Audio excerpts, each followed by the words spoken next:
এরা আমাকে আবারও অপহরণ করে এবারে জানে মেরে দেবে। প্রমোটারের অত্যাচারের অভিযোগে 2014 সালের 13ই মার্চ ভবানীপুর থানায় এই মর্মেই চিঠি লেখেন ভবানীপুরের সুনন্দা গঙ্গোপাধ্যায়। সোমবার তাঁর রহস্য মৃত্যুতেও আঙুল উঠছে সেই প্রমোটার চক্রের দিকেই। শহরের বহু মানুষ বলছেন, প্রমোটার রাজ্যে কোন লাগাম ছাড়া পর্যায়ে পৌঁছচ্ছে তা আরেকবার চোখে আঙুল দিয়ে দেখিয়ে দিল এই ঘটনা। তবে প্রমোটারি সংক্রান্ত বিবাদে খুনের ঘটনা অবশ্য নতুন নয়।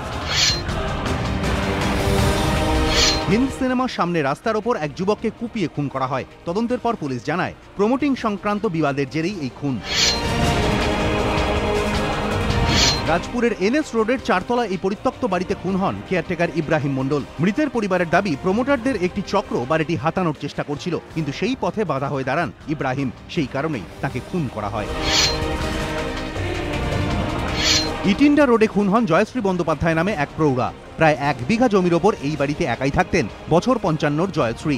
এলাকাবাসীর অভিযোগ, জমিটি হাতানোর জন্য দীর্ঘদিন ধরেই সক্রিয় ছিল একটি প্রমোটার চক্র। খুনের পেছনেও রয়েছে তারাই।